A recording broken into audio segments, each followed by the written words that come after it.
देखो प्रसंग भी ऐसा ही चला है। यानी गुरु भी तुम्हारे लिए ऐसा विचार लेकर आता है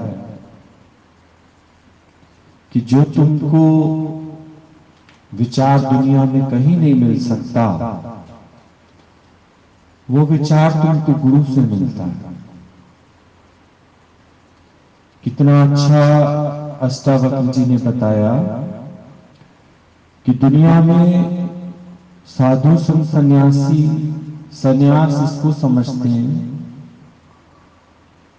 कि पुत्र पत्नी धन पदार्थ इन सबको छोड़ दो,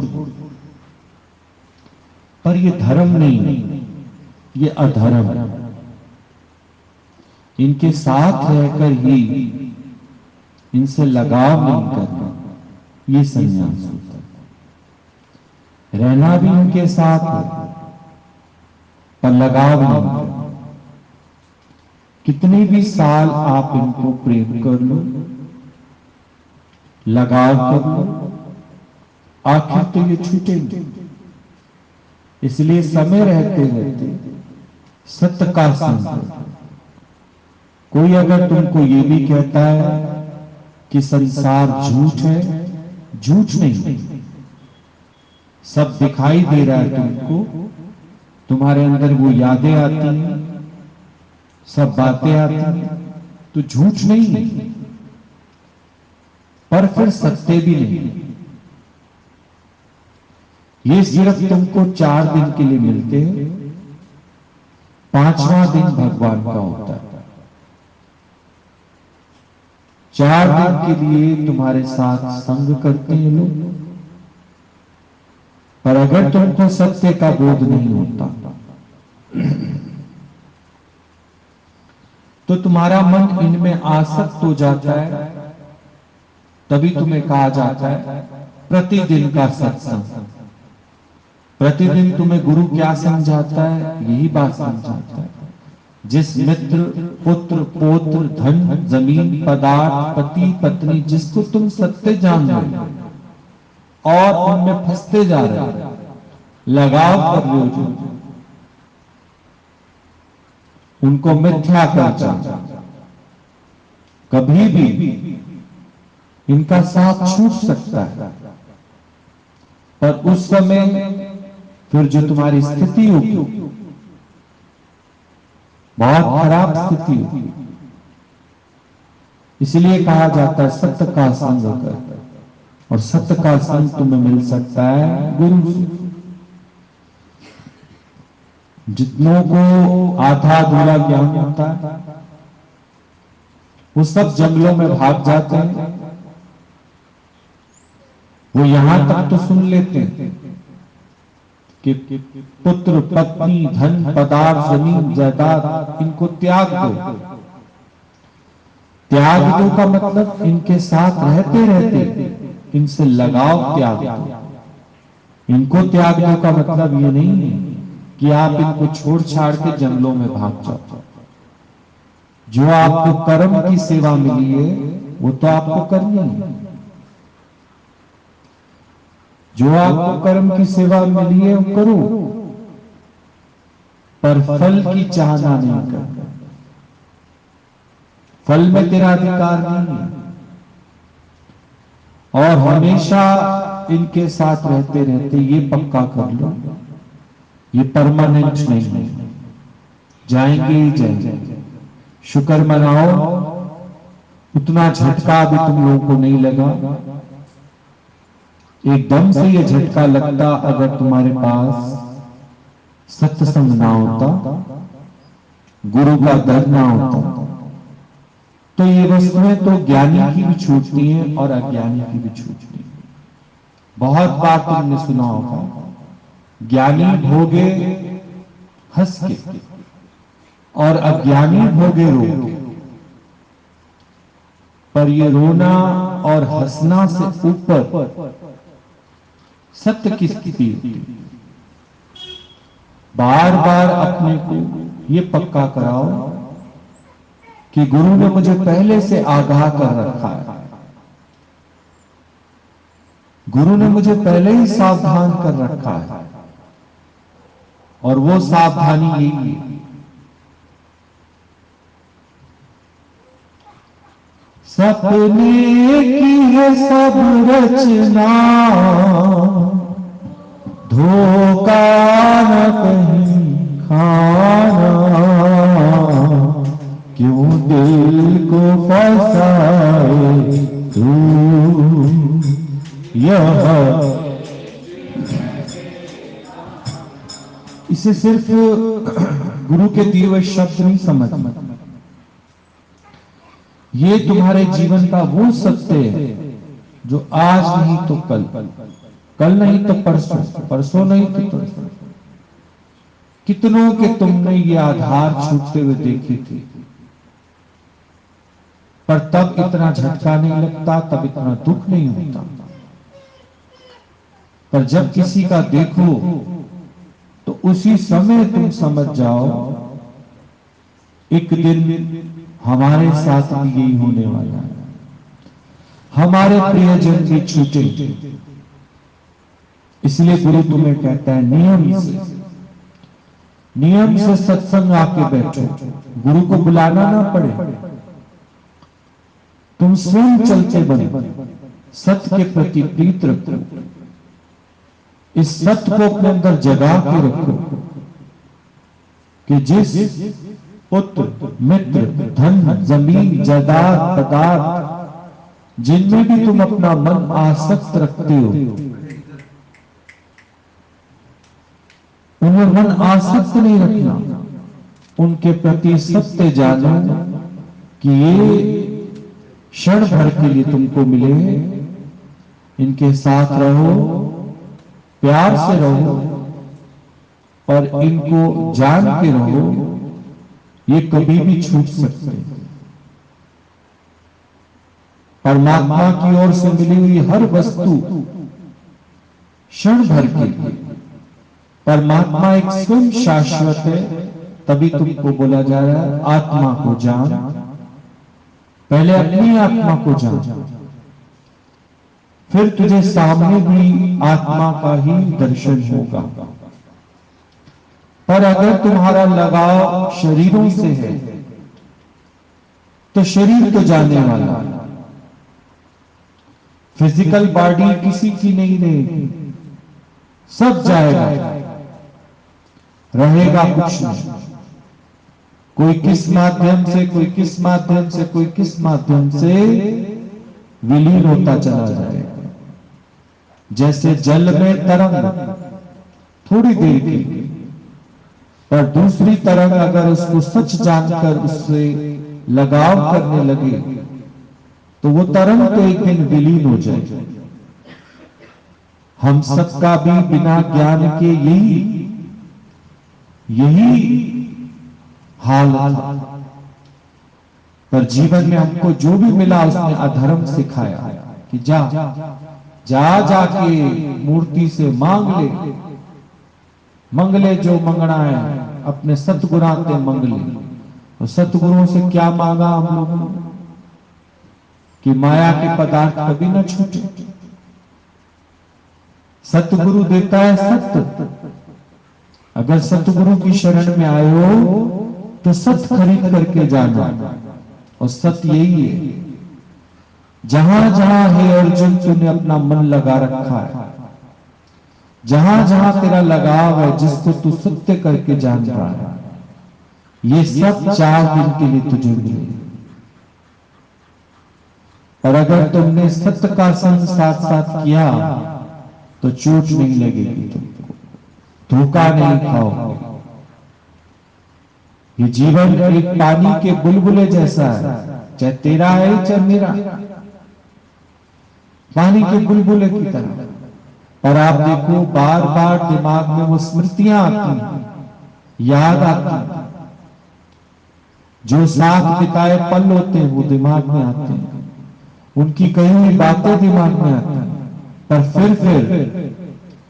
फिर अपने मन और बुद्धि को कहो, गुरु ने पहले ही बताया था, किस नाल कीजिए दोस्ती, किस नाल, अपना शरीर ही बेवफा है,